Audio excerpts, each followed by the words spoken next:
in his footsteps. Welcome back to the apprenticeship. I'm so excited to dive into today's reading in Luke. So am I. It is Mary's song, or the Magnificat. It is found in Luke chapter 1, verses 46 to 56. Our son Christopher will read the memory verse for this week.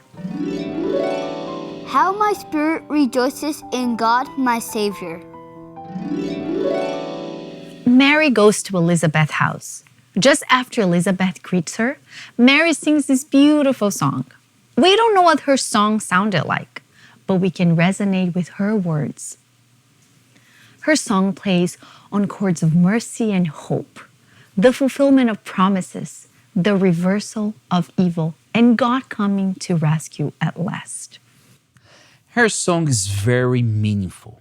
Perhaps it's better we don't know the tune. Maybe our modern ears will not appreciate it. But there is a lot of truth packed in her lyrics. Take this week's Bible verse, for example. Mary called God my Savior. This gives us a clue to how Mary saw herself. She saw herself as someone in need of a Savior.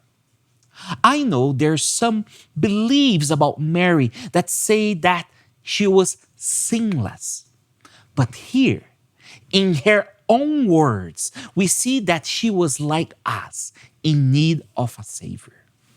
Through Mary's song, we get a picture of what our Savior and His kingdom are like. The 9 verses of her song can be divided into 4 stanzas.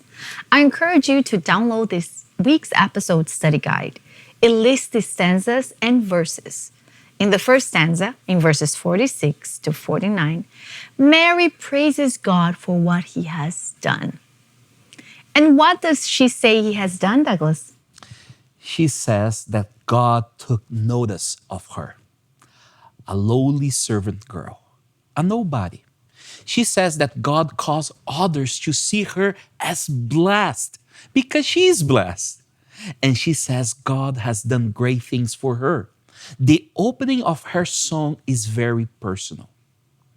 In the second stanza, in verses 49 to 50, Mary praises God for who He is. She mentions some of His character traits. He is mighty, holy, merciful, and faithful. What about the third stanza, Rebecca? Well, the third stanza is in verses 51 to 53. Mary praises God for His sovereign power. She then mentions some things God can do because He's the sovereign king. He can scatter and bring down the proud, corrupt, and oppressive. He can deal with the bullies, the deal makers and breakers, and evil itself.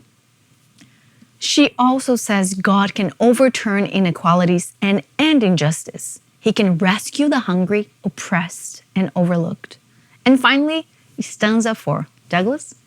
Stanza 4 is found in verses 54 to 55. Here, Mary praises God for His promise to Abraham.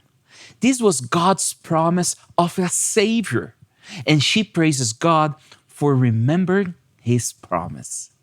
What a beautiful and inspired song. It shows Mary had a heart for God. She references Hannah's song and some of David's songs. This hints that she knew the scriptures. Her song also gives us a picture of our Savior and His kingdom. Jesus is the King who makes and keeps His promises. He is faithful. Jesus is the King whose mercy flows through generations. He stands by those who believe in Him. He is a King who can be trusted. And finally, Jesus is the King who takes notice of us.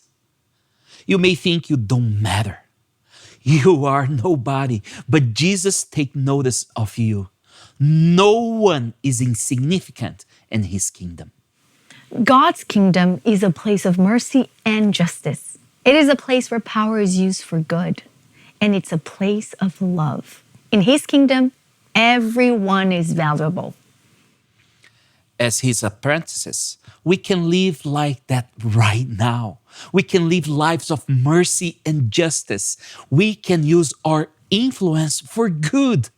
And we can flood the world with God's love. We don't need to wait until heaven. There's one more point from Mary's song that we need to touch on. Mary's song reveals her humility. She doesn't sing about how awesome she is because God chose her to be the mother of the Messiah. That's pretty incredible. How many of us would be tempted to think highly of ourselves if God chose us for something like that?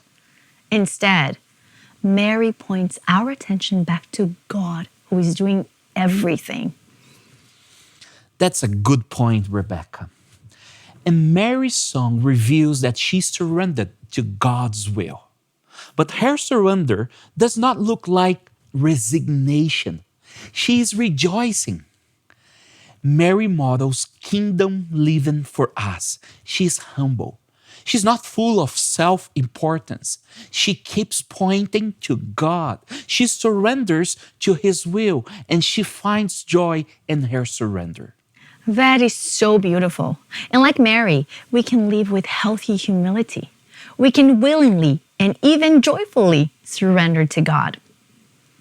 I actually have something to illustrate how surrendering our lives to God is a rewarding experience. I'm curious about what you have for us here. Well, let's say this ping pong ball is me before I surrender to God about something. I try to do things in my own power, use my own wits, force my own way. Here's what it looks like. You're not going anywhere very fast. No, I'm spinning my tires. There's no traction. But when I surrender to God's will on an issue or a decision, this is what actually looks like.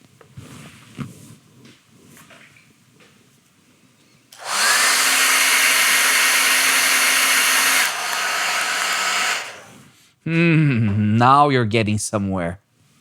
That's right. And not in my own power. It's God's. This is an incredible experience. I believe this is why Mary could be joyful in her surrender. Her surrender allowed her to experience God in a unique and powerful way, a way that she could not experience if she hadn't surrendered. And of course, the same could be said of us. When we hold back or resist, we miss out on something truly special with God.